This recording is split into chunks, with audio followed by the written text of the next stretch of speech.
Hello, good morning, नमस्कार दोस्तों। 6 जून की करंट अफेयर्स में आप सभी का स्वागत है। चलिए फटाफट देख लेते हैं आज के मुख्य 10 प्रश्न कौन से हैं जो कि करंट अफेयर्स हैं। देखिए, हम इन सारी वीडियोस की जो रिसर्च करते हैं वो द हिंदू, इंडियन एक्सप्रेस और पीआईबी की साइट्स और डिफरेंट इंटरनेशनल ऑर्गेनाइजेशन की साइट को विजिट करके बनाते हैं। तो कृपया करके जो लोग पहली बार चैनल पे आए हैं, भरोसा करिए, आपका भरोसा नहीं टूटेगा। एग्जाम में आपको 100% सिलेक्शन मिलेगा। और हम फालतू के इधर उधर के करंट अफेयर्स नहीं कराते हैं, स्टैटिक के साथ करंट अफेयर्स लेके आते हैं। 10 क्वेश्चन इस संस्करण में और डेली वन लाइनर एक संस्करण और आता है जो कि 5 से 7 मिनट की वीडियो होती है।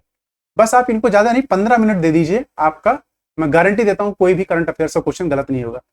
आइए इसी के साथ शुरुआत करते हैं पहले प्रश्न के साथ।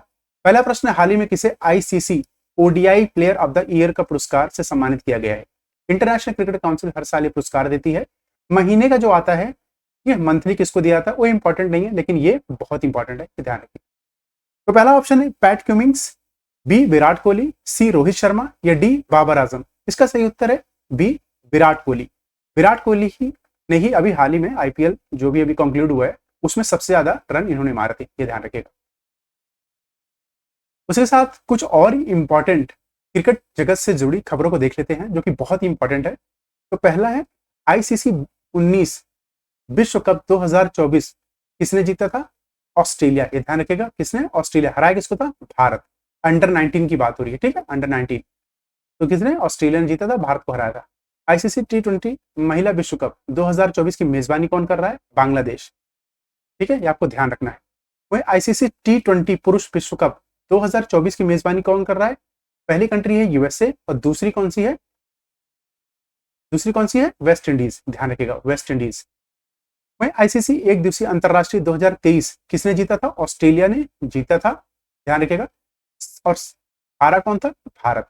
भारत लॉस्ट इसमें कर गया था। अच्छा, अगर मैं पूछूं कि आईसीसी की सबसे सफल टीम कौन रही है, तो 6 बार इन्होंने वर्ल्ड कप जीता है, ध्यान रखिए, वर्ल्ड कप। ऑस्ट्रेलिया तो सबसे सफल टीम है। भाई आईसीसी एक दिवसीय अंतरराष्ट्रीय 2027 में आयोजित किया जाएगा, इसकी मेजबानी कौन कौन करेगा? तो 3 देश मिलकर करेंगे। पहला दक्षिण अफ्रीका, दूसरा जिम्बाब्वे, तीसरा नामीबिया। ध्यान रखिएगा, ये सारे कहां के कंट्रीज हैं? ये सारी अफ्रीका की कंट्रीज हैं। ध्यान रखिएगा, कहां की? अफ्रीका की। वही महिला प्रीमियर लीग 2024 किसने जीता था? आरसीबी, जिसकी कैप्टन कौन थी? स्मृति मंदना। हराया किसको था? दिल्ली लॉस कर गई थी, वन आरसीबी। वही इंडियन प्रीमियम लीग 2024 किसने जीता था? Kolkata night Riders. अच्छा, इसके कैप्टन का नाम बताइए। कैप्टन प्रभु कौन थे इसके? श्रेयस अय्यर। ध्यान रखिएगा, हराया किसको था? सनराइजर्स हैदराबाद। ठीक है। वह रणजी ट्रॉफी की बात करें, कौन जीता था? मुंबई जीती थी। हराया किसको था? विदर्भा को। लॉस्ट कौन किया गया था? लॉस्ट विदर्भा। अच्छा, ये हुआ कहां था? ये हुआ था मुंबई के वानखेड़े स्टेडियम। उसके बाद अगला प्रश्न देखते हैं। अगला प्रश्न है विश्व पर्यावरण दिवस 2024 का विषय क्या है? तो विषय पूछ रहे हैं कि मतलब थीम क्या है। A land restoration, desertification and drought resilience, भूमि बहाली, मरुस्थलीकरण और सूखा लचीलापन, या प्लास्टिक प्रदूषण को हराएं, या पर्यावरण बचाओ, मानव जाति को बचाओ, या जीवित ग्रह में जीवन।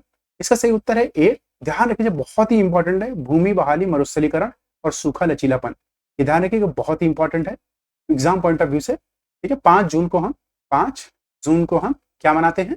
World environment day. आपको ध्यान रखना है, ठीक है, क्योंकि किसने इसको स्टार्ट किया था? यूएनडीपी। वहीं इसके साथ ही इंपॉर्टेंट कुछ पहलू देख लेते हैं। संयुक्त राष्ट्र पर्यावरण कार्यक्रम यूएनडीपी, जैसे मैंने कहा आपको, यूएनडीपी ने 1972 में पहली बार इसको आयोजित किया था। अच्छा, इस बार की मेजबानी कौन कर रहा है? 2024 की मेजबानी कर रहा है सऊदी अरेबिया। सऊदी अरेबिया की कैपिटल क्या है? Abu Dhabi. ठीक है।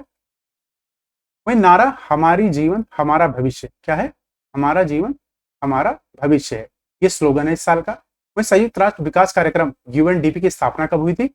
तो गठन हुआ था 1965 में। ध्यान रखना, स्थापना गठन एक ही चीज होती है।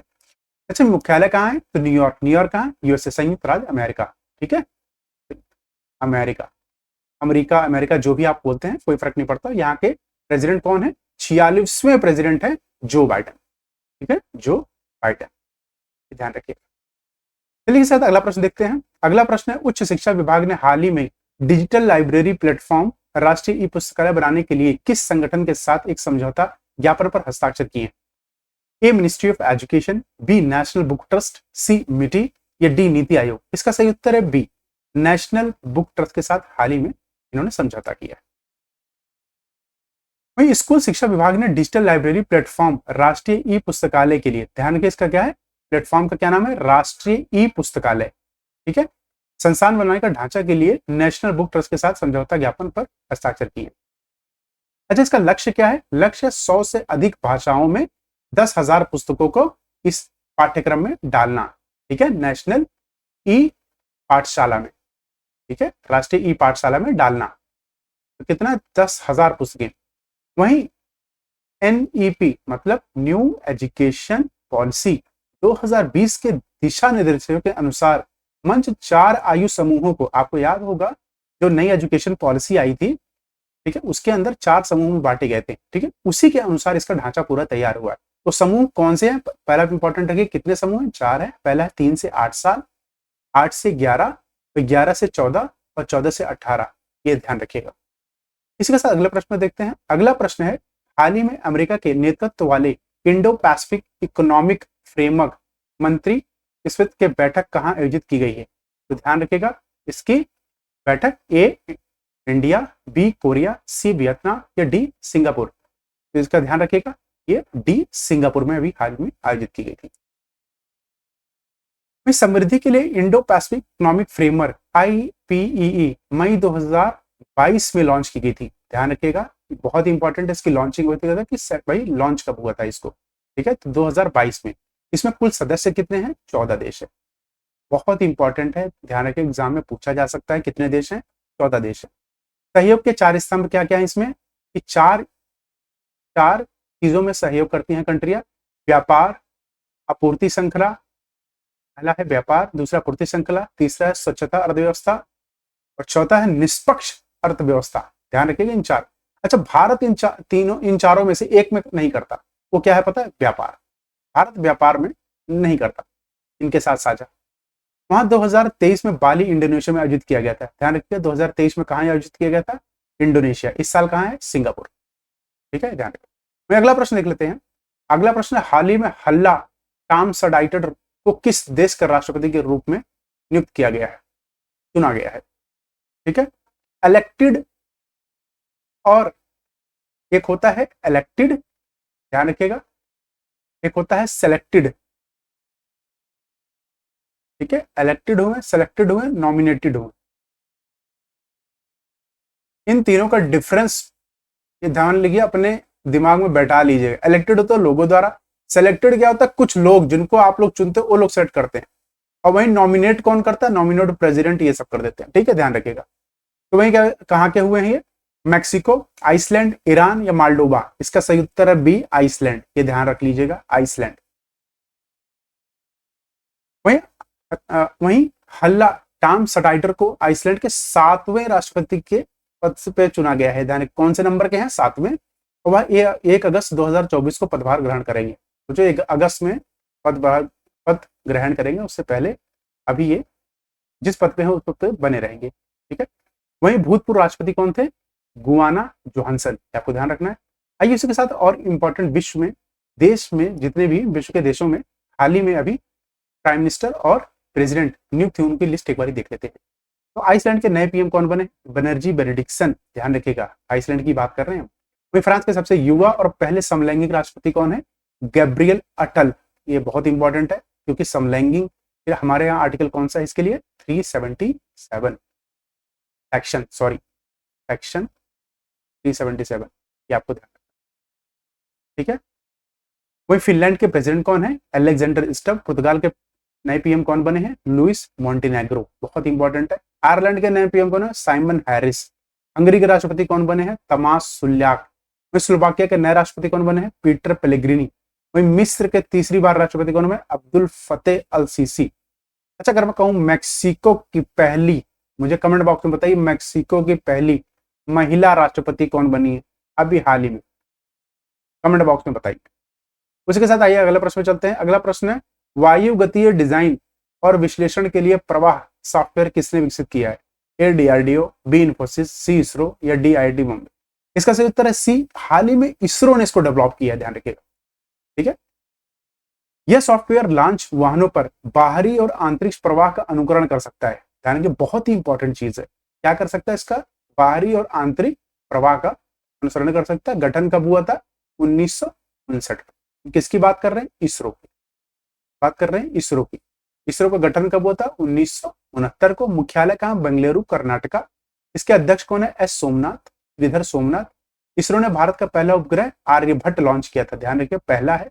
और अभी हाल ही में कौन सा उपग्रह लॉन्च किया, चंद्रयान 3, जिसको लॉन्च किया था 14 जुलाई 2023 को। बहुत ही इंपॉर्टेंट डेट है, इसको याद कर लीजिएगा।